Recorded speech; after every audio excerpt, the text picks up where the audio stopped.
जय Hind, Vande Mataram dear student. स्वागत है आपका आपके अपने यूट्यूब लर्निंग प्लेटफॉर्म माई डिड्यू यूनिवर्सिटी पे। स्टूडेंट्स, मैं आपका एजुकेटर शुभम सर आज आपके लिए लेकर अवेलेबल हूँ एक और प्रीवियस ईयर पेपर।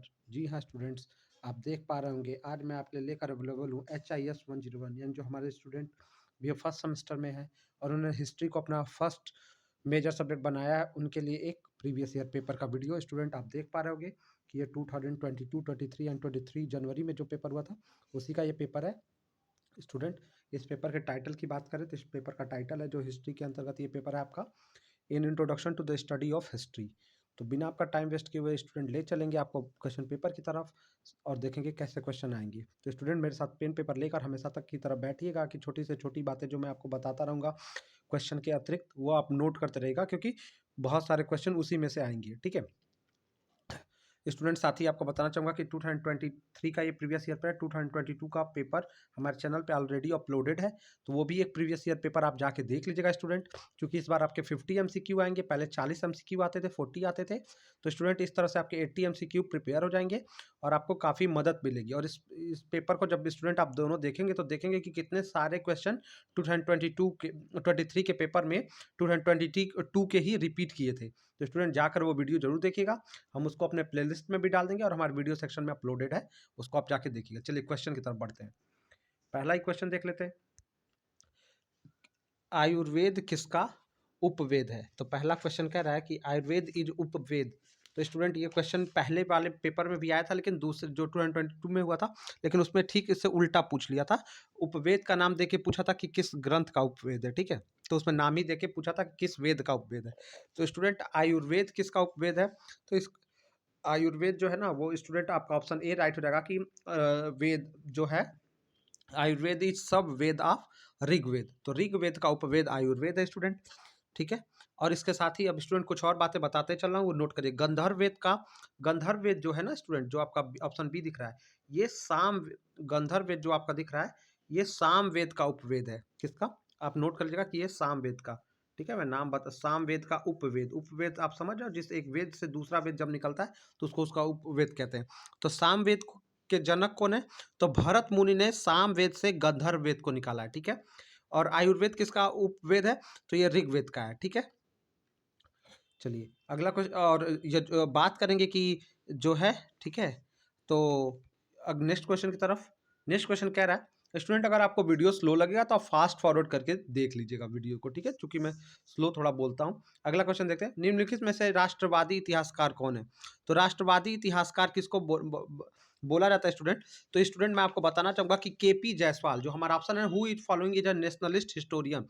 तो नेशनलिस्ट हिस्टोरियन जो है ना, KP जायसवाल को बोला जाता है। ऑप्शन सी हमारा राइट हो जाएगा, KP जायसवाल को नेशनलिस्ट हिस्टोरियन बोला जाता है। और क्यों बोला जाता है? क्योंकि ये बहुत क्रांतिकारी विचारधारा के लेखक है स्टूडेंट। ये पिछले साल क्वेश्चन नंबर 5वां था। ठीक है, और उसमें बात आया, तो मैंने आपको उस वीडियो में भी बताया था कि KP जायसवाल को घमंडाचार्य और बैरिस्टर साहब भी कहा जाता है। चूंकि ये पेशे से वकील थे तो इनको घमंड का आचार्य घमंडाचार्य और बैरिस्टर साहब महावीर प्रसाद द्विवेदी ने कहा था। ठीक है, कोटाधीश इनको रामचंद्र शुक्ल कहते हैं। इनका दूसरा नाम कोटाधीश किसने रखा था? रामचंद्र शुक्ल जी ने। और बात करेंगे कि पुण्य श्लोक इनको रामधारी सिंह दिनकर ने कहा था।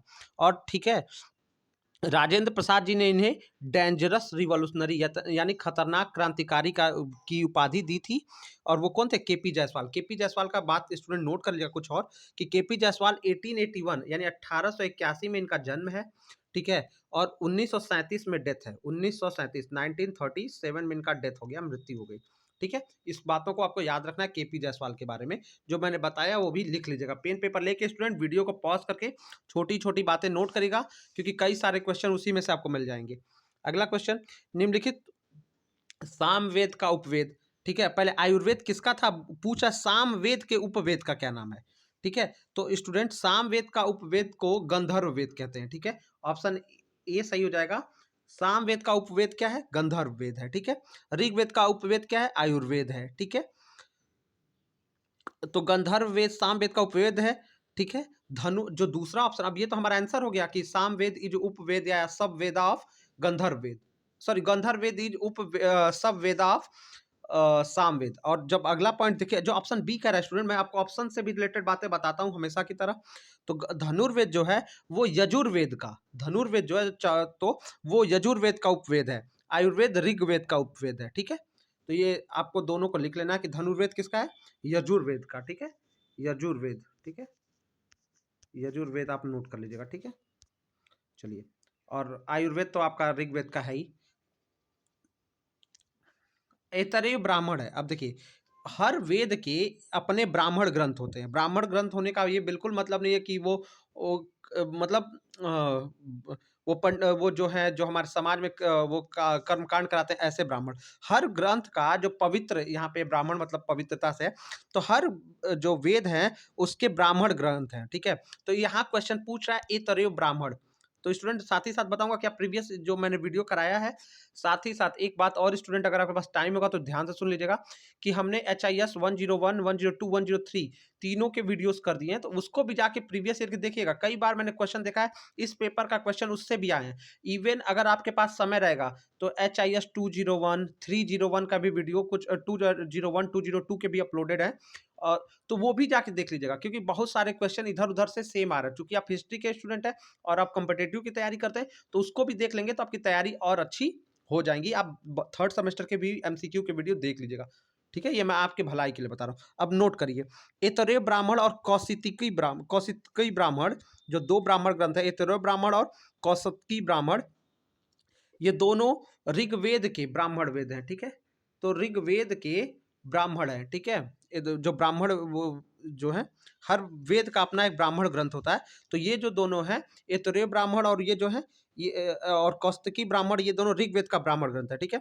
यजुर्वेद का ब्राह्मण ग्रंथ, ठीक है। तो यजुर्वेद का जो है, यजुर्वेद दो भाग में बटा हुआ है स्टूडेंट। एक को शुक्ल यजुर्वेद, दूसरे को कृष्ण यजुर्वेद। तो शुक्ल यजुर्वेद का ब्राह्मण ग्रंथ शतपथ ब्राह्मण है, और कृष्ण यजुर्वेद का ब्राह्मण ग्रंथ तैतरीय ब्राह्मण, तैतरीय नोट कर लीजिएगा, ठीक है। ये हो गई। अथर्ववेद का जो ब्राह्मण वेद है वो गोपथ ब्राह्मण है, ठीक है। पहले जो चौथा ऑप्शन कह रहा है अथर्ववेद, इसका भी नाम बता रहा हूँ, किसी का भी पूछा जा सकता है।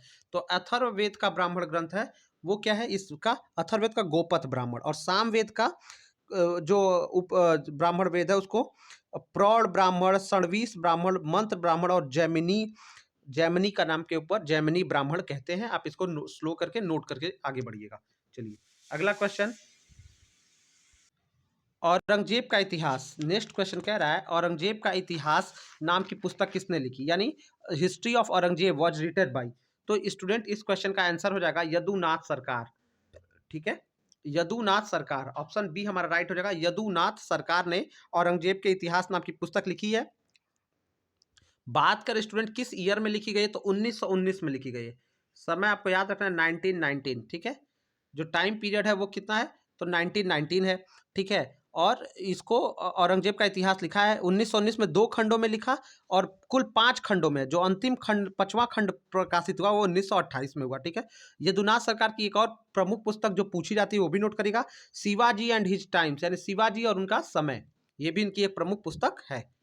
चलिए नेक्स्ट क्वेश्चन की तरफ बढ़ते हैं। गीतावली की रचना किसने की, तो स्टूडेंट आपको बताऊंगा गीतावली जो रचना है वो गोस्वामी तुलसीदास की रचना है, ठीक है। तो गीतावली रचना है तुलसीदास की। स्टूडेंट ये ब्रज भाषा में लिखी गई, किस भाषा में लिखी गई है, ब्रज भाषा में, ठीक है। ब्रज भाषा में लिखी गई है, और ठीक है। और ये गीत काव्य है, गीतों के ऊपर एक काव्य है, गीत काव्य है, ठीक है। नेक्स्ट क्वेश्चन, कुमार संभवम रचना है, ठीक है। तो कुमार संभवम किसकी रचना है, कालिदास की, ठीक है। मेघदूत और ये दोनों किसकी है, कुमार संभवम जो हो जाता है ये कालिदास की रचना है, ठीक है। इसको आपको याद रखना है, ठीक है। नेक्स्ट क्वेश्चन की तरफ चलते हैं। अगला क्वेश्चन, 10 कुमार चरितम, 10 कुमार चरितम किस भाषा में लिखी गई है, तो स्टूडेंट ये काव्यदर्श है जो प्रोज में लिखा गया, प्रोज मतलब गद्य में है। काव्यदर्श इसका नाम पूरा है, 10 कुमार चरितम काव्यदर्श, काव्यदर्श से तो, लेकिन ये गद्य साहित्य है, संस्कृत में लिखा गया है। चरितम से ही आप समझ सकते थे कि 10 कुमार चरितम, चरितम संस्कृत का शब्द है और ये संस्कृत भाषा में लिखी गई है। छठवीं या शताब्दी के, छठवीं या 7वीं शताब्दी का ये ग्रंथ है, ठीक है। लेखक का नाम हमें पता नहीं है, हमें पता नहीं है मतलब ज्ञात नहीं है किसी को, सब लोग अनुमान लगाते हैं कि किसकी रचना है। कादम्बरी किसकी रचना है, ठीक है। कादम्बरी जो है स्टूडेंट, जो क्वेश्चन है कि कादम्बरी वाज कंपोज्ड बाई, तो कादम्बरी वाज कंपोज्ड बाई बाण भट्ट, ठीक है, Bana Bhatt. Option C is right, C हमारा सही आंसर है। इसको कादम्बरी को विश्व का प्रथम उपन्यास भी मानते हैं।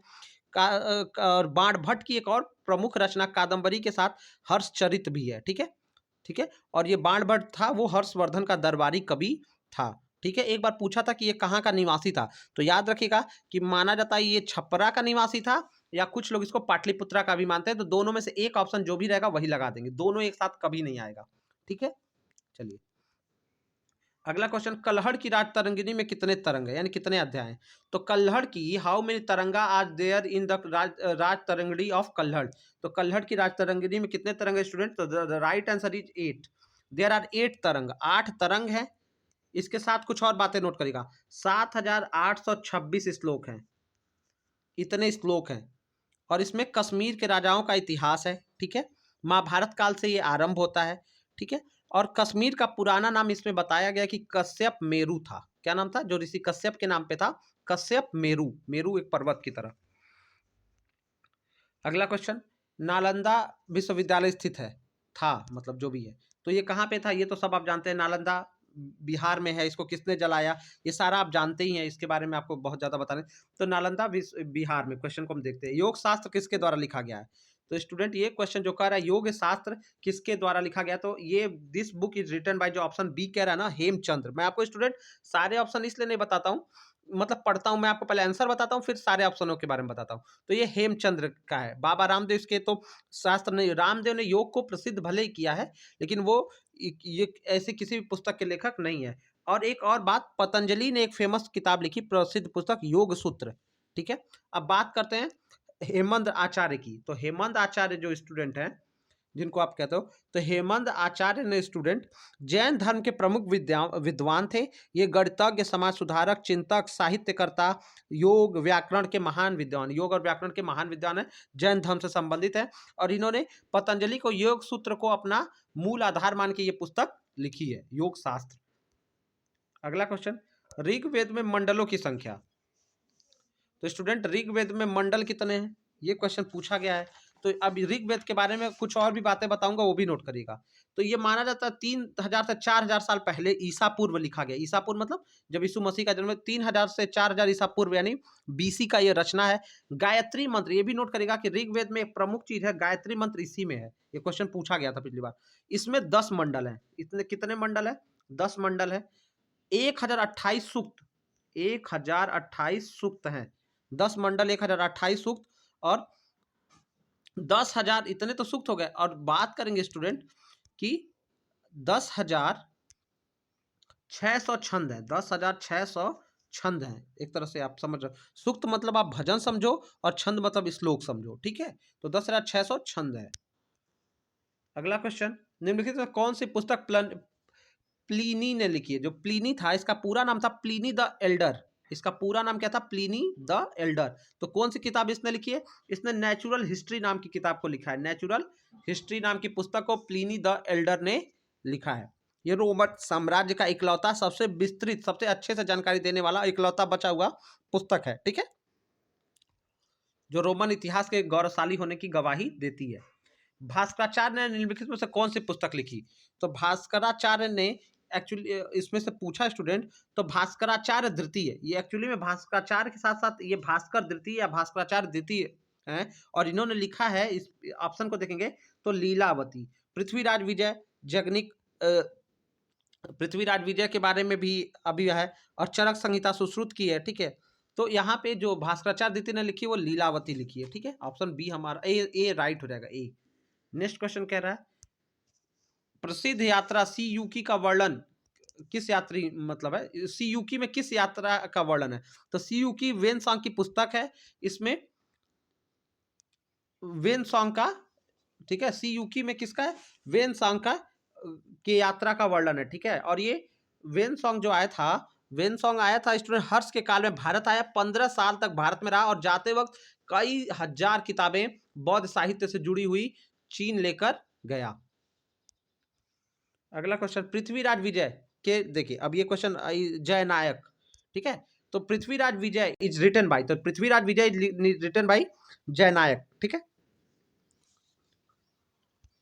एक्चुअल में स्टूडेंट को जयानक बोलते हैं, तो जयानक आप जयानायक जयनायक, तो जयानक इनका एक्चुअल नाम है, ठीक है। और पृथ्वीराज विजय इन्होंने लिखी है, ये एकमात्र पांडुलिपि है जो भोजपत्र पर लिखी गई। भोजपत्र आप समझते हैं ना, एक तरह से जिसमें ताबीज ओबीज में जो कागज डाला जाता है, तो भोजपत्र पर लिखी गई ये पांडुलिपि है, एकमात्र पांडुलिपि है जो शारदा लिपि में है। इसकी लिपि क्या है? शारदा लिपि है। यह संस्कृत महाकाव्य है और इसकी खोज जॉर्ज वुलर ने की, ठीक है, जॉर्ज वुलर ने की। कश्मीरी ये जो जयानक थे कश्मीरी राजकवि थे। इसमें तराइन के प्रथम युद्ध में पृथ्वीराज के विजय का जिक्र है। इसमें तराइन का प्रथम युद्ध, द्वितीय युद्ध, तृतीय युद्ध सब आप देख लीजिएगा, इसमें पृथ्वीराज के तराइन के प्रथम युद्ध में उनके विजय का जिक्र है। नेक्स्ट क्वेश्चन, सुत्त साहित्य किससे, तो किस धर्म से संबंधित है? सुत्त साहित्य, सुत्त लिटरेचर की बात कर रहा है। तो स्टूडेंट ये बौद्ध धर्म से जुड़ा हुआ साहित्य है। सुत्त साहित्य में क्या है? इसमें बौद्ध धर्म के यानी बुद्ध के तर्क भाषा में बुद्ध के सिद्धांतों को दिया गया कि तर्क करके, वाद संवाद तर्क करके उनके सिद्धांत को समझाया गया है। बौद्ध धर्म के दो प्रमुख ग्रंथ हैं सुत्त साहित्य में। बौद्ध धर्म के दो प्रमुख ग्रंथ हैं, एक जो होता है वो सुत्त पीटक है, सुत्त पीटक, और दूसरा है विनय पीटक, ठीक है। ये दो प्रमुख ग्रंथ हैं, सुत्त पीटक और विनय पीटक, ठीक है। सुत्त पीटक है और विनय पीटक है, ठीक है। चलिए नेक्स्ट क्वेश्चन, महमूद गजनवी का दरबारी इतिहासकार कौन था? तो महमूद गजनवी का दरबारी इतिहासकार, स्टूडेंट इतिहासकार की बात पूछा है, ठीक है। तो महमूद गजनवी का दरबारी इतिहासकार जो था वो उत्बी था। ऑप्शन ए इज राइट कि उत्बी। इसने गजनवी के आक्रमणों को जिहाद कहा। उसने कहा कि जो गजनवी भारत में आक्रमण कर रहा है ना, वो जिहाद है एक तरह का, जो मतलब ये इसने उसको उनकी प्रशंसा ही की, महमूद गजनवी की। हसन निजामी जो ऑप्शन दिया स्टूडेंट, जो हसन निजामी था, ये कुतुबुद्दीन ऐबक के दरबार में था, ठीक है, ये दरबारी कवि था। बात करेंगे फिरदौसी, फिरदौसी ने शहनामा नाम की पुस्तक लिखी है। ये महमूद गजनवी के दरबार में था लेकिन दरबारी इतिहासकार नहीं था। इसने शहनामक नाम की पुस्तक लिखी है जिसे फारसी महाभारत का नाम हम देते हैं, जिसको शहनामा को ही फारसी महाभारत कहते हैं, फिरदौसी की है। और चंद्रबरदाई ने पृथ्वीराज के दरबारी कवि थे, ये तो आप जान रहे हैं, पृथ्वीराज रासो ने लिखे। इन्होंने क्या लिखा है? पृथ्वीराज रासो, ठीक है। तो ये बता रहा हूँ, ये नाम आप नोट करते चलिएगा, ठीक है। और ये पृथ्वीराज के दरबारी कवि थे। अगला क्वेश्चन, पीटक किस भाषा में लिखे गए? अब पीटक जो बोला ना उनकी किताब है, तो ये पाली भाषा में लिखे गए स्टूडेंट। किस भाषा में लिखे गए? पाली में लिखे गए, ठीक है। ये किस भाषा में लिखे गए? पाली। छोटी की मात्रा लगनी चाहिए लेकिन बड़ी लगा। तो पीटक किस भाषा में लिखे गए? जो बौद्ध धर्म के ग्रंथ हैं, ये सारे क्वेश्चन स्टूडेंट प्रीवियस ईयर में भी पूछे गए थे, एग्जाम में पूछे गए थे, और इस बार भी एग्जाम में पूछे गए थे। ये पेपर का 32वां क्वेश्चन था, आप कभी जाके देखिएगा। इससे पहले वाला 30वां क्वेश्चन था, 19 नंबर जो था वो पिछले बार 30वां क्वेश्चन था। अब अगला क्वेश्चन है मुद्रा राक्षस है, ये भी क्वेश्चन था 37वां नंबर पे। तो मुद्रा राक्षस किसकी रचना है? पहले तो जान लीजिए स्टूडेंट, मुद्रा राक्षस है। पीडीएफ को स्टूडेंट थोड़ा ध्यान से देखेंगे तो आपको चीजें समझ में आएंगी, हल्का थोड़ा पीडीएफ हो गया है। तो मुद्रा राक्षस किसका जो रचना है वो विशाख दत्त की है। किसकी है? विशाख दत्त, ठीक है, विशाख दत्त, ठीक है, लिख दिया मैंने। तो विशाख दत्त की ये रचना है स्टूडेंट। और ये जो है ऐतिहासिक नाटक है जो 4 शताब्दी के आसपास लिखा गया था। तो ये क्या है? मुद्रा राक्षस विशाख दत्त द्वारा लिखी गई एक हिस्टोरिकल प्ले, एक ऐतिहासिक नाटक है जो इसमें चंद्रगुप्त और चाणक्य का जिक्र मिलता है हमको मुद्रा राक्षस नाम की किताब में, जो विशाख दत्त की है, ठीक है। बाण भट्ट किसका दरबारी कवि था? तो बाण भट्ट के बारे में मैंने बता दिया कि ये पृथ्वीराज बाण भट्ट पूछा है, तो ये हर्षवर्धन का दरबारी कवि था, ठीक है। और चंद्रबरदाई वो पृथ्वीराज का था। तो हर्षवर्धन ने, और अब हर्षवर्धन के बारे में कुछ जरूरी क्वेश्चन जो पिछले बार पूछ गए थे। तो हर्षवर्धन ने अपनी राजधानी स्टूडेंट थानेश्वर से कन्नौज कर ली थी। ये भी पूछा गया था, कई पेपर में पूछा गया, आप देखिएगा जाके हिस्ट्री के। और 606 ईस्वी में ये थानेश्वर की गद्दी पे बैठा। बाद में इसने अपनी राजधानी थानेश्वर से कन्नौज कर ली। और इसके दरबार में कौन कौन था? तो इसके दरबार में मयूर दत्त, हरिदत्त, जयसेन जैसे कवि। तो बाण भट्ट तो था ही, इसके दरबार में मयूर दत्त या मयूर, हरिदत्त, जयसेन जैसे कवि इसके दरबार में, हर्षवर्धन के दरबार में बाण भट्ट के साथ थे। अगला क्वेश्चन, किस वेद के बारे में कहा जाता है? संगीत के बारे में बताया गया। या संगीत का वेद किसको कहते हैं? हम साम वेद को ही संगीत का वेद कहते हैं। वेद ऑफ म्यूजिक इज साम वेद। ऑप्शन हमारा क्या हो जाएगा, क्योंकि इसमें जो है म्यूजिक, संगीत, गीतों के बारे में बात की गई है, ठीक है। तो साम वेद है। बी.डी. सावरकर निम्नलिखित में से कौन सी पुस्तक लिखी? तो बी.डी. सावरकर यानी विनायक दामोदर सावरकर, ठीक है। तो इन्होंने किताब लिखी हिंदू पद पादशाही, ए हमारा हो जाएगा सही उत्तर। इसके साथ वीडी सावरकर के और किताबों का नाम नोट कर लीजिएगा। एक बहुत प्रमुख किताब है the Indian war of independence, यानी भारत का स्वतंत्रता संग्राम नाम की पुस्तक भी किसने लिखी? वीडी सावरकर ने लिखी। तहकीके हिंद, जो ऑप्शन सी दे रहा है, अब इसके बारे में भी जानिए। ये तहकीके हिंद जो है स्टूडेंट, ये किसकी पुस्तक है? तो तहकीके हिंद जो है वो अलबरूनी की किताब है। ठीक है, अलबरूनी की किताब है तहकीके हिंद, ये भी याद रखिएगा। नेक्स्ट क्वेश्चन, महाभाष्य किसने लिखा? महाभाष्य इज वर्क ऑफ, तो इट वॉज रिटन बाई, तो महाभाष्य रचना हो जाती है पतंजलि की। ये लिखा किसने? पतंजलि ने लिखा है। ठीक है, इन्हीं का योग सूत्र भी है। ठीक है, पतंजलि ने ही योग सूत्र लिखा है और योग के प्रणेता माने जाते हैं। माना जाता भगवान शंकर के बाद यही सबसे बड़े योग के जानकार थे। अगला क्वेश्चन, इतिहास राष्ट्र की स्मरण शक्ति है, ये कथन किसका है? तो इतिहास राष्ट्र की स्मरण शक्ति है, ये कथन दिया राधा कृष्णन, डॉक्टर सर्वपल्ली राधाकृष्णन, जो भारत के दूसरे राष्ट्रपति और प्रथम उपराष्ट्रपति थे, जिनके नाम पे हम शिक्षक दिवस भारत में मनाते हैं। ये कथन यानी उन्होंने कहा था कि history the memory of nation, ये कहा था राधा कृष्णन ने। ऑप्शन ए हो जाएगा राइट। नेक्स्ट क्वेश्चन, सर्वप्रथम हिस्ट्री शब्द का प्रयोग किसने किया? तो सर्वप्रथम हिस्ट्री शब्द का प्रयोग, जो हिस्ट्री का पिता कहा जाता है, हेरोडेटस ने किया। हेरोडेटस ने लिखा, इसने अपनी पुस्तक द हिस्ट्री, इसके पुस्तक जो पुस्तक लिखी उसका शीर्षक ही था द हिस्ट्री, इसी में इस शब्द का प्रयोग किया। अगला क्वेश्चन, राजा को प्रतिदिन कुछ समय इतिहास के श्रवण में लगाना चाहिए, ये कथन किसका है? तो राजा को प्रतिदिन कुछ समय, ये कथन चाणक्य का है। ये इन्होंने अपनी पुस्तक में ये बात कही है। ठीक है, इतिहास क्या है नामक पुस्तक किसके द्वारा लिखी गई? तो इतिहास क्या है नामक पुस्तक, ये स्टूडेंट यानी what is a history, this book is written by E H Carr. ठीक है, ऑप्शन हो जाएगा C right. E H Carr की ये पुस्तक है, 1961 में लिखी गई है, 1961 में लिखी गई है। नेक्स्ट क्वेश्चन, साथ ही साथ स्टूडेंट बताना चाहूंगा कि हमारे व्हाट्सएप और टेलीग्राम ग्रुप का लिंक वीडियो के डिस्क्रिप्शन में रहेगा, वहां से आप हमसे जुड़ सकते हैं। आप यूनिवर्सिटी और डीडीयू से रिलेटेड, अपनी पढ़ाई से रिलेटेड कोई भी डाउट हो तो उसको पूछ सकते हैं, अपने डाउट्स को क्लियर कर सकते हैं। और यूनिवर्सिटी से सारे रिलेटेड अपडेट आपको वहां पर हम कोशिश करते हैं कि हमारे स्टूडेंट्स को टाइम टू टाइम मिलता रहे, क्योंकि उनको यूनिवर्सिटी से रिलेटेड अपडेट मिल नहीं पाती है। ठीक है, अर्थशास्त्र किसने लिखा? तो ये तो आप जानते ही हो, अर्थशास्त्र किसकी पुस्तक है? ये कौटिल्य की। इनको विष्णुगुप्त के नाम से भी जानते हैं, कौटिल्य को ही चाणक्य कहते हैं, ये भी आप जान लो। ठीक है, नेक्स्ट क्वेश्चन, कौन सा यजुर्वेद का उपवेद है? यानी कौन सा यजुर्वेद का उपवेद है? ये क्वेश्चन तो मैंने पहले ही बता दिया कि धनुर्वेद ही है जो ये यजुर्वेद का उपवेद है। ठीक है, बाकी के बारे में भी पहले आपको बताया है। तो धनुर्वेद इज सब वेद ऑफ यजुर्वेद। ठीक है, अगला क्वेश्चन, आगम किस धर्म से संबंधित है? नेक्स्ट क्वेश्चन कह रहा है आगम किस धर्म से संबंधित है? तो आगम जो है ये बौद्ध, स्टूडेंट बात करेंगे कि ये जैन साहित्य को बोलते हैं। जैन धर्म की प्रमुख ग्रंथों के लिए आगम शब्द का इस्तेमाल किया जाता था। तो ये जैन धर्म की धार्मिक पुस्तकें हैं, धार्मिक ग्रंथ है। मोहनजोदाड़ो कहाँ है? तो मोहनजोदाड़ो सिंधु घाटी सभ्यता से जुड़ा हुआ स्थल है। ठीक है, ये किससे संबंधित है? सिंधु घाटी सभ्यता से जुड़ा हुआ स्थल है। ठीक है, ये ठीक है, ये पाकिस्तान में स्थित माना जाता है। पुराणों की संख्या है, तो पुराणों की संख्या कितनी है स्टूडेंट? 4 वेद हैं। पुराण कितने हैं? 18 पुराण है।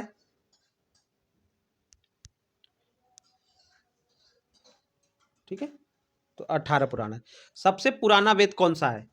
तो ऋग्वेद को सबसे पुराना वेद कहते हैं, जिसमें से माना जाता है गायत्री, माना नहीं जाता है गायत्री मंत्र का इसी से हुआ है उद्भव। स्टूडेंट कई बार ये प्रश्न पूछता है सत्यमेव जयते कहाँ से लिया गया है? तो सत्यमेव जयते उपनिषद में एक उपनिषद है कठोपनिषद, वहां से लिया गया, इसको भी आप रखेंगे याद।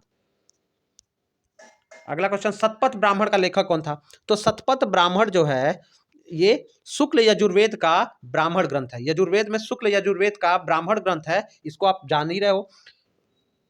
और इसमें 14 कांड, 14 अध्याय हैं। ठीक है, और इसको लिखने का श्रेय जाता है याज्ञवल्क्य को, जो महाराजा जनक यानी जो राम जी के ससुर जी थे, महाराजा जनक सीता माता के जो पिता थे, उनके उनके राज्य में महर्षि याज्ञवल्क्य रहा करते थे। ठीक है ना, तो यज्ञों को जीवन का इन्होंने महत्वपूर्ण कर्म बताया इस बुक में। अब यज्ञों को जीवन का एक महत्वपूर्ण अभिन्न अंग बताया गया है कि एक इंसान का कर्म है यज्ञ करना। चरक संहिता में कुल कितने स्थान है? स्थान मतलब स्टूडेंट, चरक संहिता में कुल 8 भाग हैं। 8 भाग को 8 स्थान के नाम से जाना गया है। ठीक है, इसमें 341 औषधियों का वर्णन है। चरक संहिता की ये जो किताब है चरक की, इसमें 341 औषधियों का वर्णन किया गया है। नेक्स्ट क्वेश्चन की तरफ देख लेते हैं। प्राचीन धर्म ग्रंथों में इतिहास को क्या कहा गया है? तो पहले इतिहास को प्राचीन धर्म ग्रंथों में वेद कहा गया है। वेद मतलब जो हमारे उनको इतिहास की पहले जानकारी किससे मिलती थी? क्योंकि इतिहास में संत, सम्राट, नायक इन्हीं का जिक्र हुआ करता था प्रारंभिक इतिहास में, और ये दर्शन शास्त्र का विषय हुआ करते थे। और प्राचीन समय में धर्मशास्त्रों में, भारतीय धर्मशास्त्रों में जो शुरू का इतिहास है वो वेद को बताया गया, कि वेद में ही दशराज युद्ध, जो धरती का पहला युद्ध माना जाता है, उसका भी जिक्र वेदों में ही है। अगला क्वेश्चन, भारतीयों को लेखन कला का ज्ञान नहीं था, यह कथन किसका? यानी Indians do not know the art of writing. तो ये स्टेटमेंट दिया मेगास्थनीज ने, जो बहुत गलत स्टेटमेंट दिया। ठीक है, मेगास्थनीज ने अपनी पुस्तक इंडिका में ये गलत टिप्पणी कर दिया। ठीक है, गलत टिप्पणी, क्योंकि वो ग्रीक का एम्बेसडर था, ग्रीक एम्बेसडर था जो भारत आया था चंद्रगुप्त के समय। भारत ये 300 BC के आसपास ये भारत में आया था, और इसने भारतीय ग्रंथों को यह सही से पढ़ ना सका, उसको समझ ना सका, जिसके बारे में गलत टिप्पणी किया कि भारतीयों को लेखन कला का ज्ञान नहीं था। ये गलत टिप्पणी कर बैठा। अगला क्वेश्चन, और जो अंतिम क्वेश्चन प्रीवियस ईयर में आया था, प्रारंभ में इतिहास किस विषय का अंग था? तो मैंने बताया कि ये दर्शन शास्त्र का अंग था, बाद में ये अभिन्न अंग हो गया। दर्शन का विषय इसलिए था क्योंकि इनमें सम्राट, संत, नायक इन्हीं का जिक्र हुआ करता था, जो कुछ न कुछ सीख गुरुओं से, ऋषि मुनियों से लिया करते थे। तो एक सीख के नाते ये दर्शन शास्त्र का अभिन्न अंग हुआ करता था, विज्ञान और भूगोल का नहीं, मनोविज्ञान का नहीं। तो स्टूडेंट, इस तरह से हमने आपके लिए 40 क्वेश्चन प्रीवियस ईयर में जो आए थे वो कर दिए हैं। अब आपके 50 क्वेश्चन आएंगे, तो आप अपनी तैयारी अच्छे से करके जाइएगा एग्जाम में। इससे और रिलेटेड वीडियो HIS 102, 103 भी अपलोडेड है, और प्रीवियस ईयर में 2022, ये 23 का पेपर हो गया, 2022 का भी पेपर अपलोडेड है। तो स्टूडेंट आप जाकर BA फर्स्ट सेमेस्टर के हिस्ट्री के प्लेलिस्ट से या वीडियो सेक्शन में जाकर वीडियो को ढूंढ के आराम से सारा क्वेश्चन देख के पेपर अच्छे से करिएगा। माय DDU यूनिवर्सिटी फैमिली की तरफ से आपको गुड लक। कोई डाउट होगा तो कमेंट करके या व्हाट्सएप या टेलीग्राम ग्रुप पे हमसे क्वेश्चन पूछ लीजिएगा।